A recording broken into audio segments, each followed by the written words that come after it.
जय महाराष्ट्र. शिवसेना उद्धव बाळासाहेब ठाकरे पक्षाच्या वतीने आपल्या सगळ्यांचं स्वागत आहे. आपल्या सगळ्यांना विषय काय आहे याची कल्पना आहे आणि थोड्या वेळापूर्वी दिल्लीतून नेते संजय राऊतजी असतील, नेते अनिल भाऊ देसाईजी असतील, अरविंद भाई असतील, या सगळ्यांची पत्रकार परिषद नुकतीच संपन्न झालेली आहे. ज्या पद्धतीने मागच्या काही दिवसांच्या पासून काही चर्चा चालू होत्या आणि त्या चर्चेनंतर काही लोक एक वेगळा गट स्थापन करत आहेत किंवा त्यांनी पत्र दिले किंवा ते नॉट रिचेबल आहेत, अशा सगळ्या चर्चा चालू होत्या. या चर्चांच्या पार्श्वभूमीवर आपल्याला काही बोललं पाहिजे, काही भूमिका मांडली पाहिजे. पहिल्यांदा तर हे आम्ही स्पष्ट केलं पाहिजे की ज्या पद्धतीने भाजपाने एक मोडस ऑपरेंडसी ठरवली, एक पद्धत ठरवली की प्रत्येक प्रादेशिक पक्षामधले निम्मे किंवा निम्म्यापेक्षा जास्त लोक वेगळे करायचे, त्यांचा गट स्थापन करायचा, त्यातल्या एकाला नेता म्हणायचं, मग त्यांनी आम्हीच ओरिजिनल आहोत हे सांगायचं आणि मग त्यांनी भाजपला बाहेरून पाठिंबा द्यायचा. डिलिमिटेशनचं बिल नामंजूर झाल्यानंतर भाजपा एका अर्थाने सुडाने पेटलेली होती आणि सुडाने पेटलेल्या भाजपाने आपमधून राघव चड्डा आणि एक गट बाजूला केला, तृणमूल काँग्रेसमधले 20 लोक बाजूला केले. हे बाजूला करताना सगळ्या स्वायत्त यंत्रणा, साम दाम दंडभेद सगळं वापरलं गेलं. राजकारणाचा होता नव्हता सगळा स्तर संपवला गेला, सगळी लोकशाही सगळी संपवली गेली. परंतु जे लोक म्हणतात की पक्ष नेतृत्व, मी जरा पक्ष नेतृत्वाच्या संबंधाने अधिकची मांडणी केली पाहिजे की कुठल्या पक्ष नेतृत्वावर आपण टीका कराल.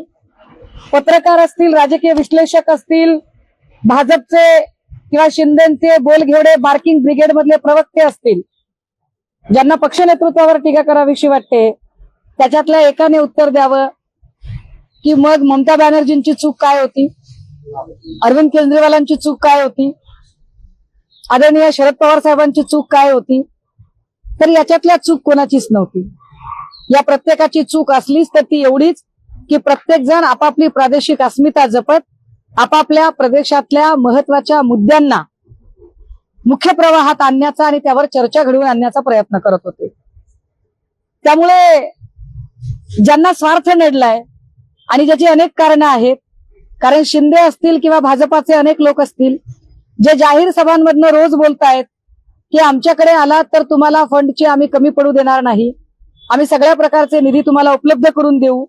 या सगळ्या लोकांनी एकीकडे आर्थिक कोंडी करायची, दुसरीकडे सगळ्या स्वायत्त यंत्रणांचा गैरवापर करायचा, तिसरीकडे काही त्यांच्या महत्वाकांक्षा जागवायच्या आणि मग ज्यांना पॉलिटिकल सर्व्हाइव्ह व्हायचं आहे अशा लोकांनी काही निर्णय घ्यायचं ठरवलं.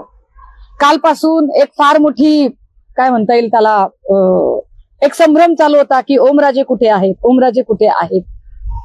ओमराजे निंबाळकरांच्या संबंधाने आम्हाला सगळ्यांना असं वाटत होतं की ते हलणार नाही, कारण यातल्या प्रत्येकाने, राऊत साहेबांनी सांगितलं, आम्ही त्याचे साक्षीदार आहोत की कुणी आई भवानीची शपथ घेतली, कुणी कुटुंबातल्या सदस्यांची शपथ घेतली.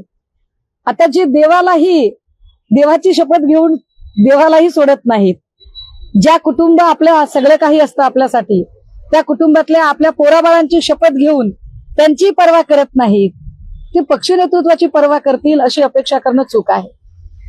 परंतु काल रात्री 10:30 वाजता पुण्यात एक चार्टर आलं, ज्या चार्टरला तानाजी सावंत लीड करत होते. तानाजी सावंतांच्या सोबत अजून काही लोक होती. यामध्ये नानासाहेब पाटील, मी चार्टर मधल्या लोकांची नावं सांगतेय, नानासाहेब पाटील, अमित क्षीरसागर, जयराजे निंबाळकर आणि ओमराजे निंबाळकर हे तानाजी सावंत यांच्या समवेत दिल्लीला गेले.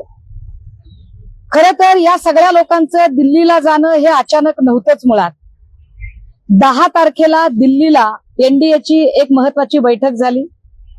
10 तारखेला एनडीएची जी पंतप्रधान मोदींनी बैठक घेतली, त्या बैठकीनंतर दिल्लीच्या हॉटेल ताज मानसिंगला या सगळ्या लोकांची बैठक एकत्रितपणे झाली. या बैठकीत आता ज्यांनी गट स्थापनेचा वगैरे दावा आणि या सगळ्या बातम्या येत आहेत, हे सगळे लोक त्या बैठकीला उपस्थित होते. ओमराजेंच्या एका महत्वाच्या केसचा निकाल आहे. निकाल 20 तारखेला येणार आहे. निकालावर का बरं हे सगळं अवलंबून असावं? निकालामध्ये असा काही शब्द दिलाय का? कदाचित निकालामध्ये अशी काही आश्वस्तता आहे का की आम्ही तुमचा पारंपरिक राजकीय विरोधक, तुमची कायमची डोकेदुखी संपवून टाकू, तुम्हाला तुमचा राजरस्ता मोकळा असेल, असा काही शब्द मिळालेला आहे का? नागेश पाटील आष्टीकर बद्दल मी बोलावं तेवढं थोडं आहे. कारण नागेश पाटील आष्टीकर त्यांना असं वाटतं की ते सगळ्यात मोठे तिस्मार खान आहेत. परंतु नागेश पाटील आष्टीकरांच्या गेल्या 2 महिन्यांपासून चाललेल्या जेवणावळी असतील, बैठका असतील, या सगळ्यांच्या बातम्या आमच्यापर्यंत पोहोचत होत्या. मी दिल्लीत नसले तरी दिल्लीत तुमचे 500 असतील, आमचे 50 तरी असतील. त्यामुळे तुमची जेवणावळी कुठे झाल्या, तुमच्या बैठका कुठे झाल्या, या सगळ्या टीमचे मुख्य कॅप्टन संजय देशमुख आणि या सगळ्या टीमचे व्हाईस कॅप्टन नागेश पाटील आष्टीकर. ज्या आष्टीकरांनी परवा दिवशी सुद्धा रात्री फोन केला संध्याकाळी 7 वाजता आणि मला असं सांगितलं की ताई, नांदेडमध्ये लोहबंदेंच्या घरातली 2 मतं आहेत, तुमचे आणि लोहबंदेंचे संबंध चांगले आहेत, तुम्ही तेवढं त्यांना सांगा की रेखाताई लोहबंदेचं मत माझ्या पोराला मिळालं पाहिजे, माझं पोरगं विधान परिषदेला उभं आहे. सगळं काही समजून उमजून सुद्धा मी नागेश पाटलांचं बोलणं ऐकत होते. कारण नागेश पाटील चक्क लोकांना वेड समजून वेड्यात काढण्याचा प्रयत्न करतायत. त्यांना असं वाटत होतं की ते ओव्हर स्मार्ट आहेत, पण ही सगळी गोष्ट आम्हाला कळत होती. विशेष काल सकाळी नागेश पाटलांनी पक्ष नेतृत्वाला फोन केला. पक्ष नेतृत्वाला सांगितलं की सुषमाताईंना कृपया आपण सांगा की नांदेडला स्थानिक स्वराज्य संस्थांची जी 2-3 मतं आहेत ती त्यांनी तिथे फोन करावा. जे लोक म्हणतात की पक्ष नेतृत्व संपर्कात नव्हतं, तर मग पक्ष नेतृत्वाने तातडीने मला फोन कसा केला? नागेश पाटलांच्या संपर्कात एवढं सगळं होऊन नागेश पाटील आपल्याशी बैमानी करणार आहेत हे माहीत असून सुद्धा पक्ष नेतृत्वाने नागेश पाटलांना शब्द दिला की हो, मी सुषमाताईंशी बोलतो. पक्ष नेतृत्वाने मला फोन केला, सांगितलं की ताई नांदेडमध्ये फोन करा. मला हे सगळं समजत होतं, तरीही माझ्या नेतृत्वाला मी किती दुखवायचं, माझ्या नेतृत्वाला अजून मी किती वेदना द्यायच्या, हे समजून उमजून मी त्यांच्याशी काहीही न बोलता म्हटलं, सर होय मी बोलते, मी सांगते सर त्यांना. विशेष काल संध्याकाळी 7:15 वाजता पुन्हा एकदा नागेश पाटलांचा फोन आला पक्ष नेतृत्वाला. साहेब, तेवढा तुम्ही फोन केला ना, म्हणजे किती किती ओव्हर स्मार्टनेस दाखवावा, त्याला काही लिमिट? म्हणजे जे लोक म्हणतात की पक्ष नेतृत्वाचा संपर्क वगैरे, अरे दादा हो, सगळ्यांचा संपर्क होता. पण जर इतका जर गोड बोलून जर लोक शांतीत क्रांती करत असतील, ह्याला क्रांती म्हणत नाहीत, याला चापलुसी म्हणतात. नागेश पाटलांचे काही आडाखे असतील, संजय देशमुखांचे आडाखे तर अगदी खूप बाळाचे पाय पाळण्यात दिसतात म्हटल्यासारखे ते आधीपासून कळत होते. आणि या सगळ्यांनी साईबाबाची शपथ घेणारा गृहस्थ, जिकडे गुलाल तिकडे चांग भलं, कार्यक्रम यशस्वी झाला तर सगळ्यात पहिला मी मी मी म्हणणार, कार्यक्रम जर यशस्वी नाही झाला तर मी नव्हतोच असे म्हणून बाजूला होणार. अशा पद्धतीचा साईबाबाची शपथ घेणारा तो प्राणी. हे सगळेच लोक, या सगळ्या लोकांच्या हालचालींवर आम्ही 2 महिन्यांपासून बारीक लक्ष ठेवून होतो. कदाचित संजय देशमुखांना राज्यमंत्री पद खुणावत आहे का? संजय दिना काय, म्हणजे SRAचे खूप सारे मुंबईत प्रकल्प चालू आहेत, नेमकं कुणाचे काय ते अजून कळायचं बाकी आहे. परंतु कुणाच्या मनात काय आहे, अंदर क्या है बाहर क्या है, सब पब्लिक जानती है.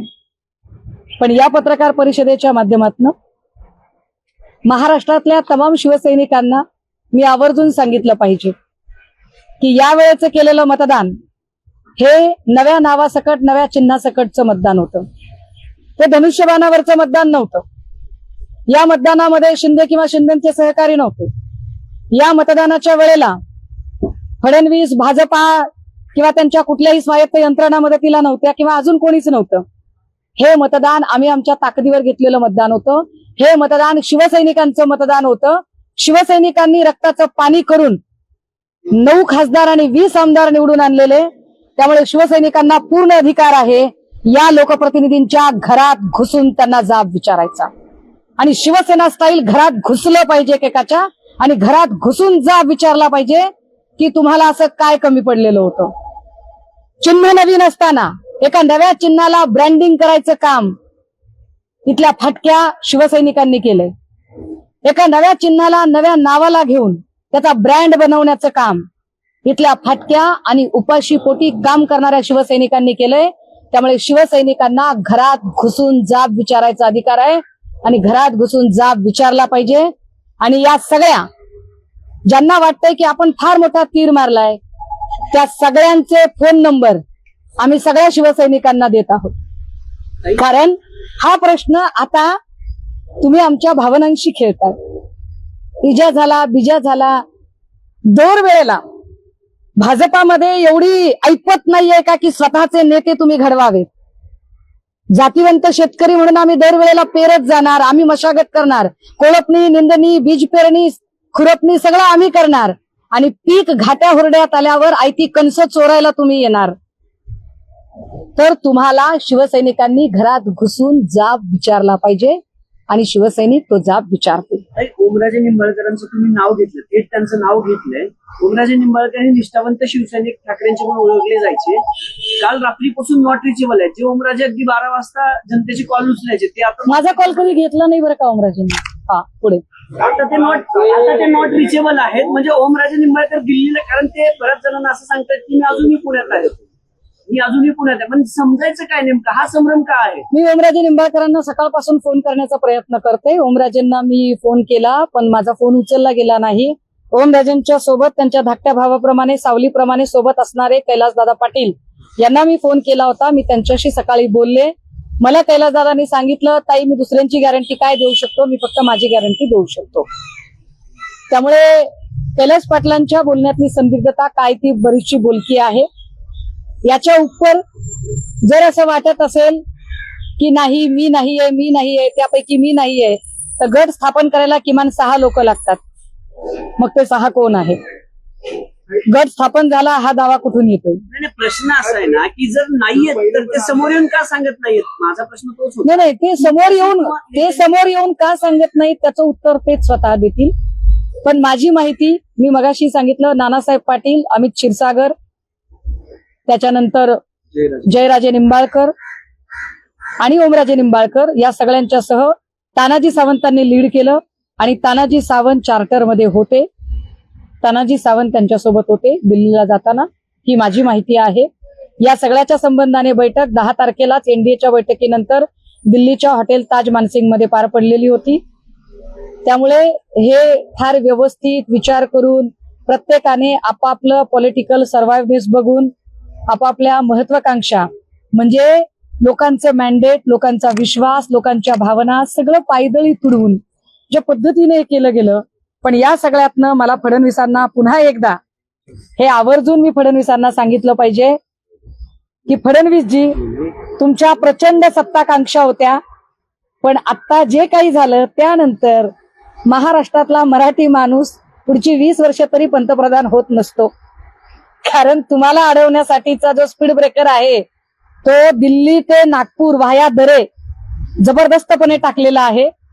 हा स्पीड ब्रेकर शिंदे सेना ज्यांनी जन्माला घातली आणि शिंदे सेनेची सरोगेट मदर म्हणून तुमच्याच पक्षाचे नेते जे दिल्लीत वावरतात त्यांनी टाकलेला आहे. फडणवीसजी तुम्ही जो भस्मासूर तुमच्या मुख्यमंत्री पदासाठी जन्माला घातला होता तो भस्मासूर आता तुमच्या डोक्यावर हात ठेवेल इतका बळकट झालेला आहे. त्याची काळजी तुम्ही करा. कारण मेलेलं कोंबडं आगीला भीत नाही असेही आम्ही एकदा होरपळून निघालेलो आहोत आणि सत्तेशिवाय राहायचं ठरवलं. फिनिक्स पक्षासारखे आम्ही शून्यातून पुन्हा उभे राहिलो. राखेतनं उभे राहत आम्ही 20 आमदार, 9 खासदार, पालिकेचे 65 नगरसेवक, 3 महापौर, विधान परिषदेमध्ये नार्वेकर असतील, अभ्यंकर असतील हे निवडून दिले. ज्या संभाजीनगरला सगळं शून्य झालं होतं, ज्या संभाजीनगरमध्ये महापालिका, जिल्हा परिषद सगळं शून्य झालं तरी सुद्धा आम्ही पुन्हा दानवेंना सुद्धा विधान परिषद दिली. हे पक्षाने केलेलं आहे. ही पक्षाची ताकद आहे.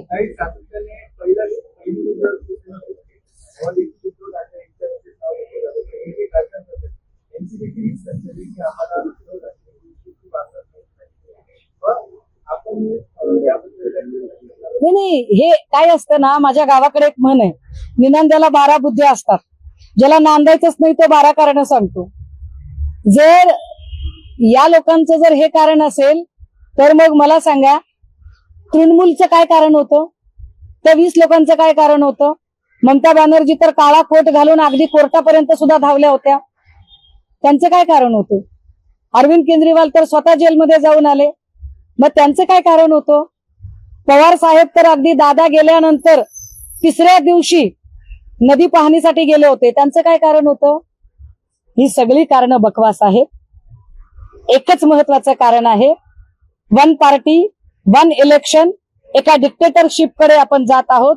Absolute power and absolute corruption या दिशेनं हा प्रवास आहे.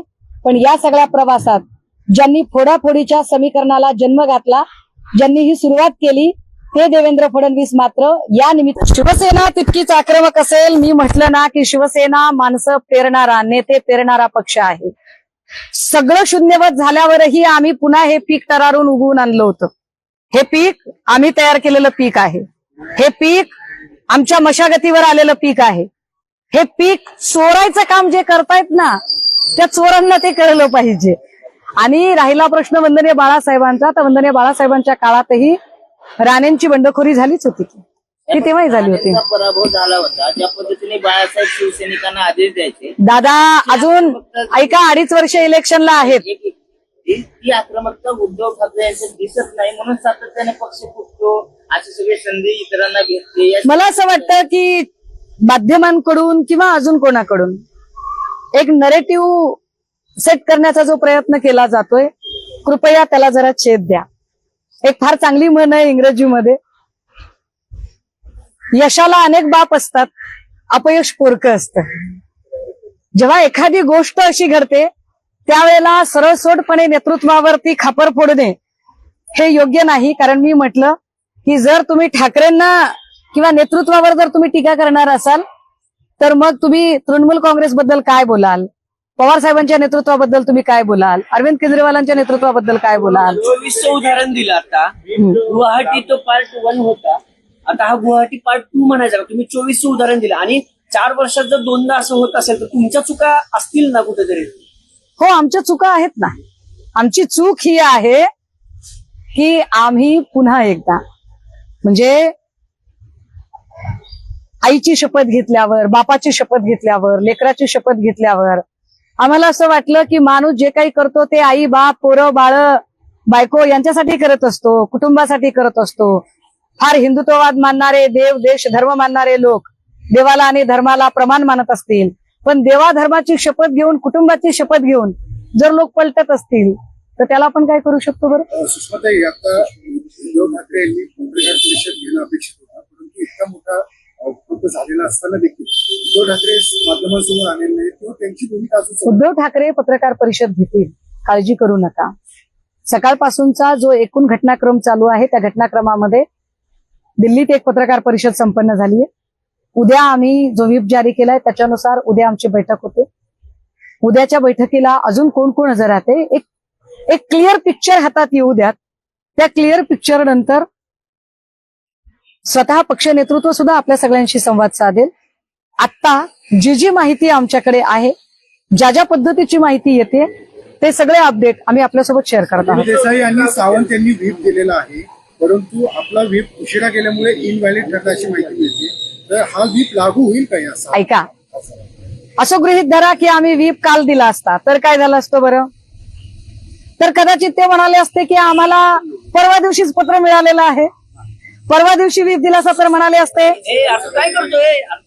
तर ते म्हणाले असते की आम्हाला 3 दिवसापूर्वी मिळालं आहे. त्यामुळे मी मगाशी म्हटलं की ज्या स्वायत्त यंत्रणा आहेत, निवडणूक आयोगासारखी यंत्रणा काय बायस्ड पद्धतीने वागू शकते हे मागची 3-4 वर्ष आम्ही बघत आहोत. आमच्या पक्ष आणि चिन्हाचा निकाल जो सगळ्यात महत्वाचा निकाल आहे, तो निकाल 4.5 वर्षांपासून लागत नाही. एका ज्युडिशियल मॅटरमध्ये कुणी बोलू नये असं म्हणतात. अरे बोलायचं नाही ज्युडिशियल मॅटरमध्ये, पण ज्युडिशियल मॅटर चालू असताना त्या संबंधातल्या आमदारांना फंड मात्र वापरता येतो हे कुठल्या नियमात बसतं बरं? चंद्रशेखर बावनकुळे असं म्हणाले की भाजपचा यामध्ये काही संबंध नाहीये, परंतु शिंदेंनी फडणवीसांशी चर्चा करूनच ही सगळी ऑपरेशन टायगरची मोहीम राबवलेली आहे. काय आहे, बावनकुळे जरा उतावेळ झालेत. बावनकुळेंना असं वाटतंय की आता जर खांदेपालट झाला तर मुख्यमंत्री पद आपल्याला मिळेल. बावनकुळेंना मुख्यमंत्री पदाचे डोहाळे लागलेत. पण या पत्रकार परिषदेत जाहीरपणे चंद्रशेखर बावनकुळे, मी नेहमी तुम्हाला सांगते की तुम्ही ओबीसी असल्यामुळे तुमच्याबद्दल एक आत्मीयता वाटते, पण हा भाबडेपणा सोडा. तुम्हाला आयुष्यात मुख्यमंत्रीपद मिळणार नाहीये. तुमचं सोडा, तुमचा सहकारी ज्याची तुम्ही रोज री ओढताय, आता त्याची सुद्धा खुर्ची धोक्यात आलेली आहे. जागे व्हा. तुम्ही जे काही पेरलेलं आहे ते दाम दुप्पट योजनेने आता उगवलेलं आहे. तुम्ही बळकट केलेला भस्मासूर आता तुमच्या डोक्यावर हात ठेवायला सज्ज झालेला आहे. त्यामुळे बावनकुळे, प्लीज प्लीज जागे व्हा.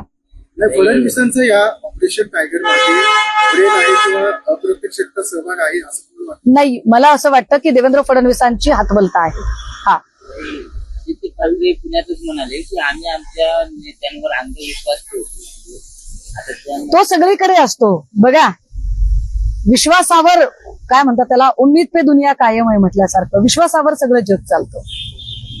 जर एखादा नेता आपल्या पोराची शपथ घेतो, एकुलत्या एका पोरीची शपथ घेतो, आपलं लेकरू आजारी आहे असं सांगतो, आई भवानीची शपथ घेतो, शिर्डीच्या साईबाबाची, शिर्डी वही आते है जिने बाबा बुलाते है, त्या साईबाबांची शपथ घेतो, तर विश्वास ठेवणं स्वाभाविक आहे ना. ताई, मग आता ते जे 6 खासदार आहेत तर शिंदे गट जो आहे किंवा शिवसेनेची शिंदेची शिवसेना जे आहे त्यांच्याकडनं अधिकृत काहीच नाही आला अजून. तुमच्याकडनं मात्र अधिकृत तुम्ही नावं घेतलेत. मग आता देशानं राज्यानं असं समजायचं का की हे 6 खासदार गेले तुम्हाला सोडून? ते कोण 6 गेले ते अजून आम्हाला कळायचंय. तुम्ही नाव घेतली की असतात त्याच्यातले काही? ऐका, मी असं म्हटलं की रात्री कोण गेलो, ते दिल्लीला अजून वेगळ्या कामाला गेले असतील असं गृहीत धरू. पण ते गेले ना, ते रात्रीच गेले. ते सकाळपर्यंत जे सांगतायत की मी पुण्यात, ते पुण्यात नाही, ते रात्री गेले. उद्या नाही, संजय राऊत असं म्हणाले की आहे, एक जारी झालेलं आहे आणि उद्या जर हे 6 खासदार स्वघरी परतले नाही तर त्यांच्या विरोधात काही कायदेशीर कारवाई आपण करणार आहोत. मी म्हटलं ना की नागेश पाटील अष्टीकर जे कालपर्यंत ओव्हर स्मार्टनेस दाखवत होते आणि ते असं दाखवायचा प्रयत्न करत होते की मी इथेच आहे. अगदी कालही ते बोलताना म्हणाले की साहेब माझी सही तिकडे कोणी करू शकतं बरं का, मी घरीच आहे. म्हणजे इतकं म्हणजे याला खूपच तयारीचा माणूस लागतो. नागेश पाटील आष्टीकर म्हणजे फुल तयारीचा माणूस. परंतु याची कुणकुण आम्हाला जेव्हापासून लागली तेव्हापासून आम्ही आमच्या ज्या काही लिगल गोष्टी आहेत त्यावर काम सुरू केलं होतं. आमच्या कायदेशीर बाबी आणि त्या संबंधाने कामकाज बघणारे खासदार अनिल भाऊ हे त्या संबंधाने दिल्लीमध्ये सातत्याने वेगवेगळ्या कायदे तज्ञांशी बोलत होते. त्यानुसार आम्ही कायदेशीर पावलं उचललेली आहेत. व्हीप जारी झालेला आहे आणि त्याच्या इतर अजून जे लिगल आस्पेक्ट आहेत मला कल्पना आहे. मी हे सगळं बोलल्यानंतर भाजपची वफादारी केल्यामुळे ज्या निकमांना राज्यसभा मिळाली ते निकम लगेचच याचा लिगल आस्पेक्ट कसा चूक आहे कसा बरोबर आहे हे सांगायला पोपटासारखे पुढे येतील. पण आम्ही त्यांनाही सांगितलं पाहिजे की जर खासच तुम्ही लोकशाहीचे भोगते असाल तर पार्लमेंटरी डेमोक्रेसी अभ्यासा, डिफेक्शन लॉ अभ्यासा आणि मग बोला. ताई, या सगळ्या राजकीय परिस्थितीला ना ऑपरेशन टायगर असं नाव देण्यात आले. संजय राऊत असं म्हणाले की या निमित्ताने त्यांना कळलं की आम्ही टायगर आहोत आणि ऑपरेशन टायगर. मग ऑपरेशन टायगर शिंदेचं सक्सेसफुल झालंय? ऑपरेशन टायगर सक्सेसफुल झालं की नाही हे मी म्हटलं ना की उद्या 11ची बैठक आहे तेव्हा आपल्याला कळेल. पण एक नक्की आहे की जर ते टायगर असतील तर त्यांनी दिवसाढवळ्या येऊन प्रेस कॉन्फरन्स करत गाजावाजा करत एक डरकाळी फोडून सांगितलं असतं. रात्री अपरात्री कुठेतरी चार्टरमध्ये बसायचं, लोकांना इमोशनल ब्लॅकमेलिंग करत माझं लेकरू आजारी आहे, पोरीची शपथ, पोराची शपथ, बायकोची शपथ, देवाची शपथ, आई भवानीची शपथ, साईबाबाची शपथ, अशा गोष्टी केल्या नसत्या. त्यामुळे याला टायगर ऑपरेशन म्हणायचं की नाही हाही संशोधनाचा मुद्दा आहे. या सगळ्यानंतर एक व्हिडिओ व्हायरल होतो ज्यामध्ये बाळासाहेब म्हणतात की कोणी जर कुठले तरी त्यांना रस्त्यावर करू अशी भाषा नाही. आता त्या मार्गाने शिवसैनिक जातील. मी तर म्हटलं ना की हे मॅन्डेट शिवसैनिकांचं मॅन्डेट आहे. या निवडणुकीत मी अजून एक गोष्ट सांगितली पाहिजे. जे म्हणतात ना की आम्हाला निवडणुकीत मदत केली नाही, आम्हाला आर्थिकची मदत मिळाली नाही, याच्यातला एकही जण म्हणू शकत नाही. नागेश पाटील आष्टीकरांना किती आर्थिक मदत केली त्याची साक्षीदार मी आहे. अमरावतीला सुनील खराटेला किती मदत दिली त्याची साक्षीदार मी आहे. बदामराव पंडितला किती मदत दिली होती त्याची साक्षीदार मी आहे. याच्यातल्या प्रत्येकाला मदत गेली होती. वाकचौरेंना सगळ्यांना मदत गेलेली होती. त्यामुळे यांना सगळ्या प्रकारे मदती पोहोचलेल्या आहेत. आता एवढं सगळं होऊन एका नवीन चिन्हावर एवढी मेहनत घेऊन ज्या शिवसैनिकांनी दिवस रात्र मेहनत घेऊन, काही शिवसैनिक तर बिचारे पदाशिवाय काम करणारे आहेत. आमच्या सोशल मीडियासाठी काम करणारे सगळे लोक उत्स्फूर्तपणे काम करतात. हे उत्स्फूर्तपणे काम करणारे जे लोक आहेत, ज्यांनी हे जनमत तयार करायला मदत केली, त्या सगळ्या शिवसैनिकांना बेशक हा अधिकार आहे की त्यांनी लोकप्रतिनिधींच्या घरात घुसून जाब विचारला पाहिजे. एक प्रश्न हाच आहे की बाळासाहेबांनी ज्या प्रकारे सांगितलं होतं की अशा प्रकारे करा म्हणून, उद्धव साहेब काही सांगत नाहीत, उद्धव साहेब बोलत नाहीत, आक्रमक भूमिका घेत नाहीत, म्हणून वाटत नाही हे सगळं होतं. अच्छा, म्हणजे एखाद्याचा चांगुलपणा हा तुम्ही त्याचा दुर्गुण ठरवता. एखाद्याने दाखवलेला विश्वास हा त्याचा दोष तुम्ही समजता. म्हणजे फडणवीसांनी दाखवलेला कपटीपणा हा फडणवीसांचा गुणवत्ताधारक गुण आहे असं तुम्ही समजता. वा, धन्यता आहे. आता जोकासू STP या अत्याधुनिक जॅपनीज तंत्रज्ञानाने सुसज्ज, quick installation, energy efficient, noiseless blowers, low maintenance या आणि अशा वैशिष्ट्यांनी परिपूर्ण जोकासू STP तंत्रज्ञान प्रकल्प उभारणीपासून ते विक्री पश्चात समाधानकारक सेवा देणारी, भारताबरोबरच परदेशात देखील प्रकल्पांची यशस्वी उभारणी करणारी company Deccan water treatment private limited.